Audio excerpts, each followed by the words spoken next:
Welcome to CMD news. నా పేరు కామాక్షి. ముందుగా నేటి వార్తా విశేషాలు. రాష్ట్ర బడ్జెట్లో చేనేతకు 2,000 కోట్లు కేటాయించాలి. ఆంధ్రప్రదేశ్ చేనేత కార్మిక సంఘం జిల్లా ప్రధాన కార్యదర్శి వెంకటనారాయణ ఈ నెల రాష్ట్ర ప్రభుత్వం బడ్జెట్ ప్రవేశపెట్టబోతున్న సందర్భంగా బడ్జెట్లో చేనేత రంగానికి 2,000 కోట్ల రూపాయలు నిధులు కేటాయించాలని ఆర్డీఓ మహేష్కి వినతి.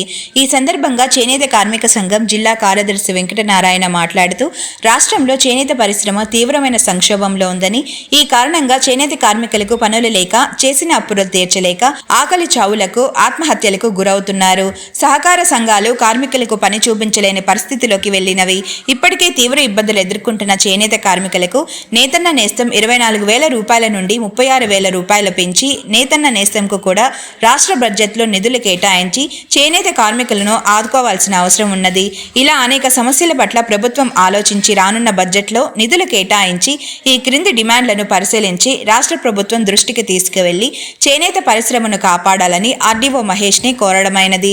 ఈ సందర్భంగా ఆర్డీఓ మహేష్ మాట్లాడుతూ చేనేత కార్మికులు ఎదుర్కొంటున్న సమస్యలను ప్రభుత్వం దృష్టికి తీసుకుని వెళ్తానని ఆయన హామీ ఇచ్చారు. రాష్ట్ర బడ్జెట్లో చేనేత రంగానికి 2,000 కోట్ల రూపాయల నిధులు కేటాయించాలి.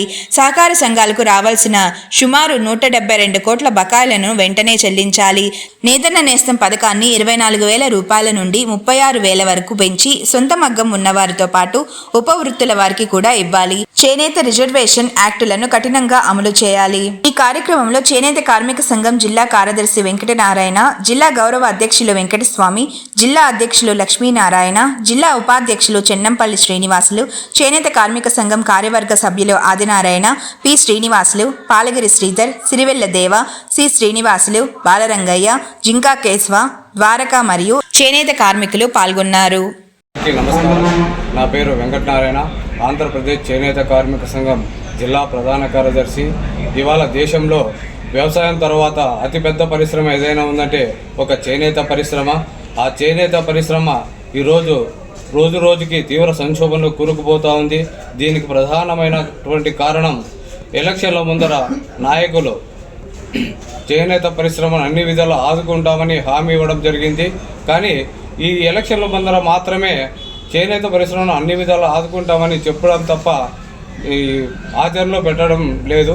ఇప్పటికైనా ఈ నెలలో ప్రవేశపెట్టే రాష్ట్ర బడ్జెట్లో చేనేత పరిశ్రమకు 2,000 కోట్లు కేటాయించి చేనేత కార్మికులకు 24,000 నేతన్న నేస్తం పథకాన్ని 24,000 నుండి 36,000కు పెంచి తక్షణ సాయంగా చేనేత కార్మికులకు ఈ పథకాన్ని వర్తింపజేయాలని, అలాగే ఈ రాష్ట్ర బడ్జెట్లో చేనేత మంత్రి సవితమ్మ గారు, అలాగే రాష్ట్ర వైద్య ఆరోగ్య శాఖ మంత్రి సత్యకుమార్ యాదవ్ గారు కూడా ఈ రాష్ట్ర బడ్జెట్లో చేనేత పరిశ్రమ గురించి మాట్లాడవాలని ఆంధ్రప్రదేశ్ చేనేత కార్మిక సంఘంగా డిమాండ్ చేస్తూ ఉన్నాం.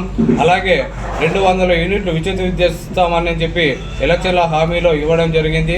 ఇప్పటికైనా ఆ పథకాన్ని పునరుద్ధరించి చేనేత కార్మికులకు 200 ఉచిత విద్యుత్ ఇచ్చే విధంగా చూడాలని ఆంధ్రప్రదేశ్ చేనేత కార్మిక సంఘంగా మేము కోరుతా ఉన్నాం. Malinidevi multi specialty hospital, Christian Peta, 5వ line, Kavali. Doctor Battina Narendrababu, MBBS, MS, general and laparoscopic surgeon. మా హాస్పిటల్ నందు అందించు వైద్య సేవలు: లాప్రోస్కోపిక్ ద్వారా అపెండిసెక్టమీ, 24 గంటల కడుపు నొప్పికి చికిత్స, హెర్నియా మరియు పిత్తాశయంలో రాళ్లు తీయబడును, డెంగ్యూ, మలేరియా, టైఫాయిడ్, వాంతులు, విరోచనాలు మరియు అన్ని రకాల జనరల్ కేసులకు వైద్యం చేయబడును. పేగు రంధ్రం పడుట, పేగు మెలికపడుట, పేగుపూత, వర్బీజం, హెర్నియా, నరాలు ఉబ్బడం, హైడ్రోసిల్, థైరాయిడ్ ఆపరేషన్లు చేయబడును. పైల్స్, మొలలు, ఫిషర్, లూటీ, లైపోమా, కొవ్వుగడ్డలు, వీటికి చికిత్స చేయబడును. కడుపులో పేగుపూతకు ఎండోస్కోపిక్ చేయబడును. శరీరంలో ఇతర కురుపులకు వైద్యం చేయబడును. అన్ని రకాల పాయిజన్ కేసులు చూడబడును.